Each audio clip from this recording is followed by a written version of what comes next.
Hi, Tom Trento here, Director of the Florida Security Council, with another edition of America on Guard.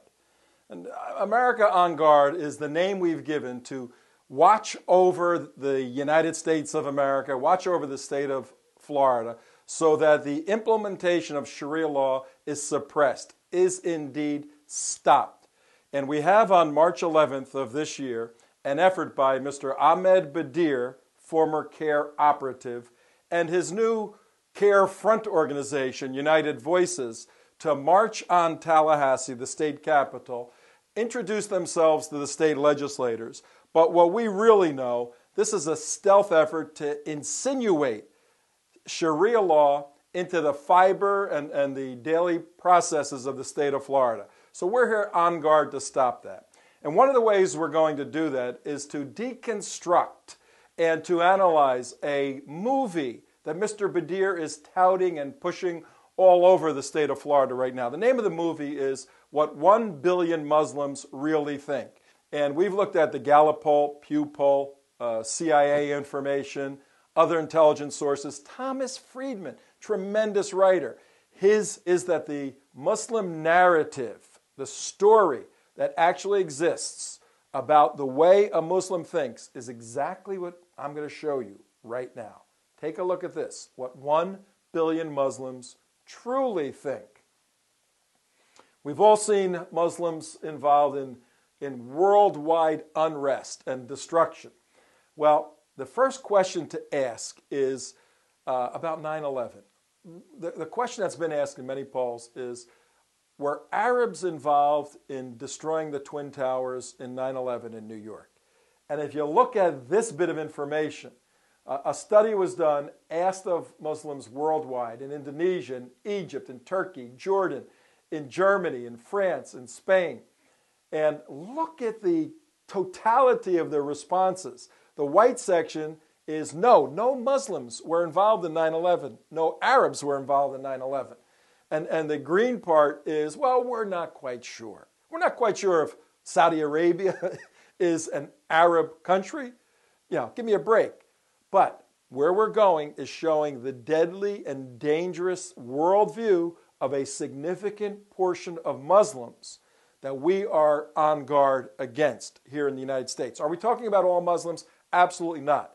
Are we talking about exposing Muslims who think this way? Absolutely. That's what we're here for. The next question that was asked, if Arabs didn't carry out 9/11, well, what about terrorism? Is it ever justified to advance Islam, to gain a particular point? And several studies were done. One was asked of non-Western Muslims in Egypt and Turkey and Indonesia and Pakistan and Jordan and Nigeria. And look at this. Significant totals of the population agree that terrorism is justified to advance Islam.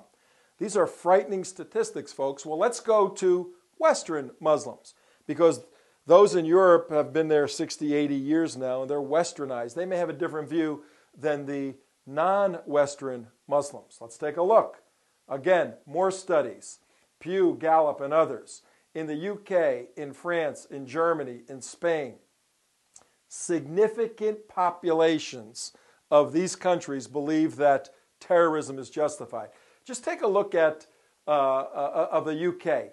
60, 61 million people there, 2 to 3 million Muslims. Of that portion, 100,000 absolutely believe that suicide bombing is justified to advance Islam. Living and breathing in London and various parts. Look at Germany and Spain. Significant portions of Muslim thinking believe that terrorism is indeed justified.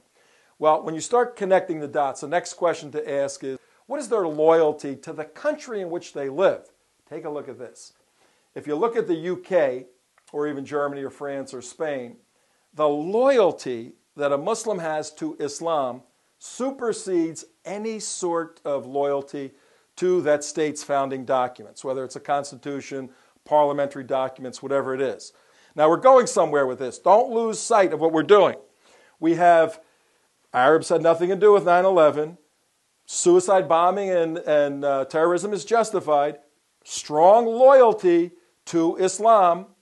Well, what are these folks, this mindset, what do they think about our Jewish friends? Well, let's look. Oh, a surprise! They hate Jews. That's a surprise. Look at this. In Spain, in the UK, in Germany, in France. France is interesting there. Lebanon, Egypt, Jordan, Turkey, Pakistan. There is a total dislike for Jewish people in most of these Arab countries.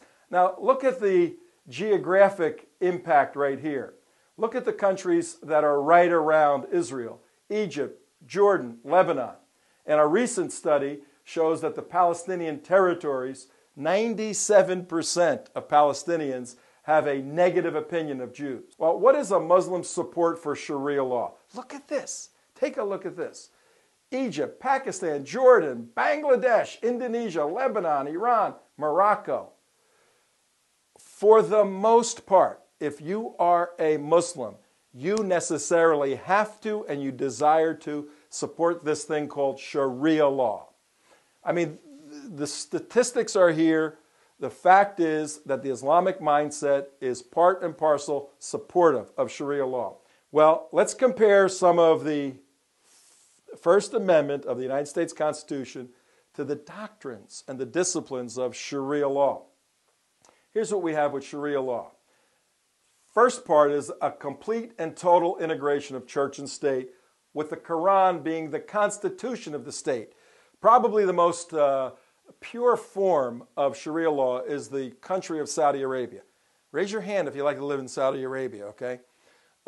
Saudi Arabia has as its constitution the Quran, okay? And it makes sense from their point of view. There's no separation because Allah spoke, church and state are united, but it stands in contradistinction, complete opposite to the United States Constitution. Watch point 2 for Sharia law. Islam is the only religion that's allowed to be freely practiced. All other religions are prohibited or restricted. Leaving Islam is considered apostasy. You can't do that. You're an apostate because you become a traitor to the state. If the religion and the state are one and you leave the religion, you necessarily left the state. Is this the thinking of Mr. Badir? We're going to ask him these questions on March 11th. Let him answer for himself and his group. If someone leaves Islam, are they an apostate like Rifka Bari? These questions are going to be asked of him. Continuing, all other religions are prohibited or restricted in their practice. The next point about free speech, whereas the First Amendment guarantees free speech, how much free speech do you, if you're a Jew, Christian, or whatever, anybody going to Saudi Arabia or Pakistan or any of these places, how much free speech do you have? The next point, any criticism of Islam is considered absolutely as attacking Allah, attacking the Quran. You can't criticize it. There's a suppression. In distinction to the United States, where you can petition your government, you can't petition governments that are Sharia governments. People are not allowed to peaceably assemble. The Quran is the absolute law, cannot be questioned, leaving little or no petition of the government for redress of any grievances. Bottom line, Sharia law is contrary to the United States Constitution. America on Guard, the name of this series, and the work we're doing on March 11th in Tallahassee is to keep Sharia law from conflicting with the United States Constitution in the state of Florida.